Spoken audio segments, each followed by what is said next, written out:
Testing.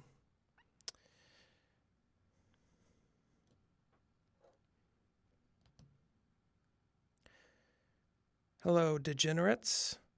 This is Stephen Hesher. I'm doing a Stone Scriptures today. For those of you who care to follow along, we will be reading out of a Protestant Bible, English Standard Version. And I'm going to be reading out of the first chapter of Ecclesiastes. And since it is Stone Scriptures,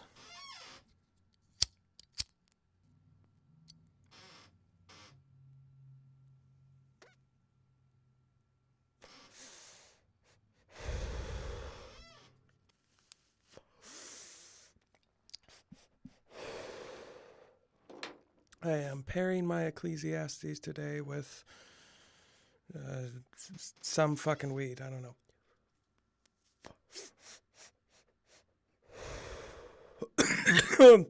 Okay. Excuse me. Let's get into it. Ecclesiastes chapter 1, verse 1.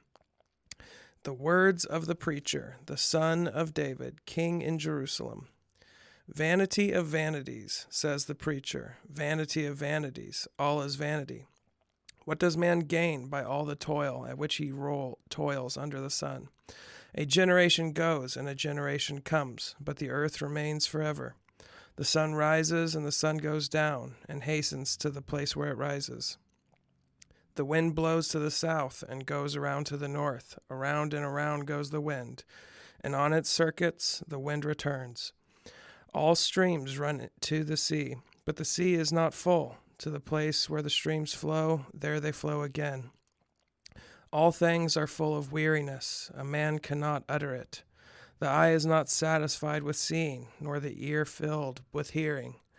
What has been is what will be, and what has been done is what will be done, and there is nothing new under the sun. Is there a thing of which it is said, "See, this is new"? It has been already in the ages before us. There is no remembrance of former things, nor will there be any remembrance of later things yet to be among those who come after. I, the preacher, have been king over Israel and Jerusalem, and I applied my heart to seek and search out by wisdom all that is done under heaven. It is an unhappy business that God has given to the children of man to be busy with. I have seen everything that is done under the sun, and behold, all is vanity, and a striving after wind.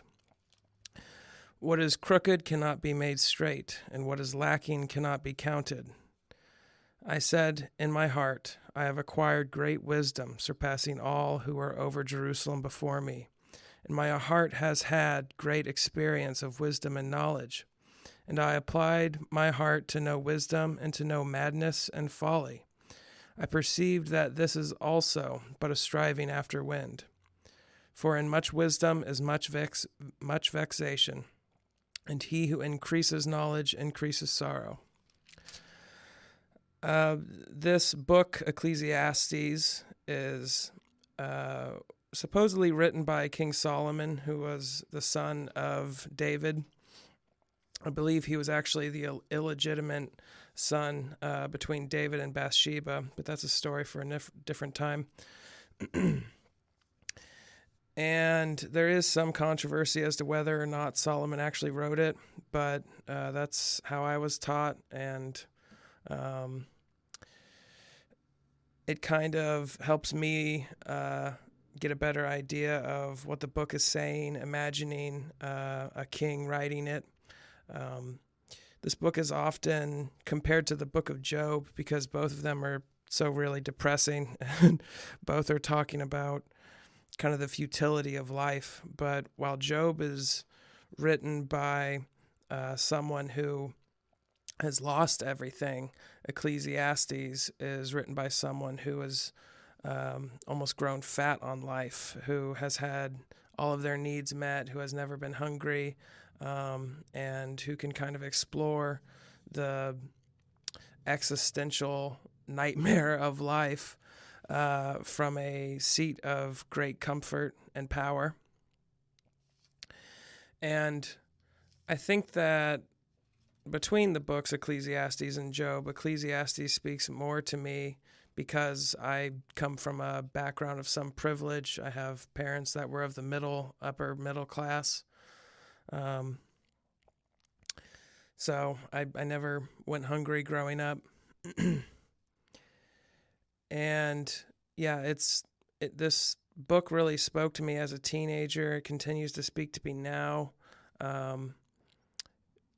Just kind of a reminder that no matter how much you achieve or acquire in life, there's always going to be a vacancy in your heart.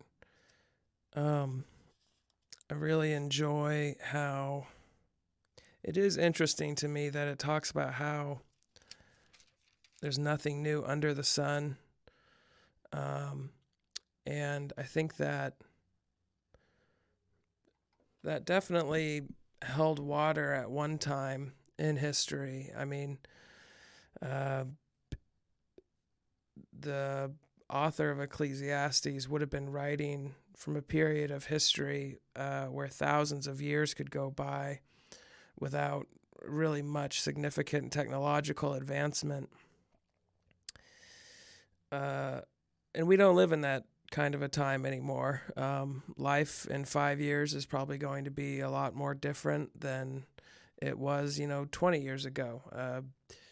Our life is becoming different more quickly than it ever has before.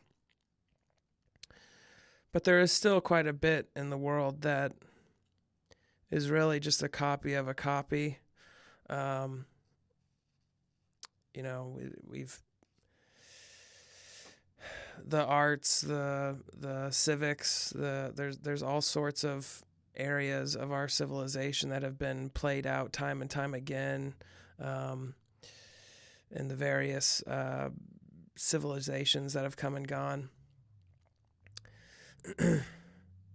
So, yeah, I do think that while we are going through a lot of changes right now, it is good to remember that probably a lot of what we are seeing, what we are experiencing, and the fear of this year especially. There's been a lot of fear in 2020. We've had pandemics in the past. We've had trying times in history. And I guess it's calming to know that at least somebody made it through all that. It gives me hope it gives me hope when I get scared for my own life or the lives of my parents with the pandemic and just the general chaos of the American political system, or just it feels like a lot of our institutions are failing right now. So it's comforting to know that people have gone through very tumultuous periods in the past and survived to have us, their eventual descendants. I don't want to line itemize this first chapter of Ecclesiastes, but there are a few particular verses that stuck out to me. For example, between verses 5 and 8, I believe it is. No, 5 and 7, the description of the various forces of nature and how they are unchanging through all of man's efforts is pretty interesting to me. It's kind of trying to lay the setting of a very impersonal world that doesn't care too terribly what you think or feel about it. It has its mechanisms, it has its ways set in stone already, and it has no reason to change simply because a human wills it to be. And I mean, obviously today with climate change, that's not entirely true. Speaking some to the fact that, speaking somewhat to what I already mentioned, that some of this is kind of outdated. That we are making changes. There are new things under the sun to be seen now. I don't know. I guess I like the idea of consistency.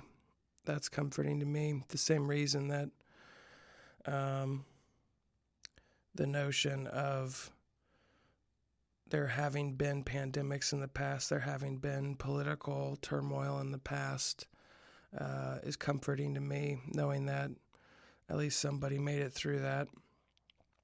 I get the same feeling from these verses that are describing the forces of nature. The word vanity shows up quite a bit in this first section, and I think that's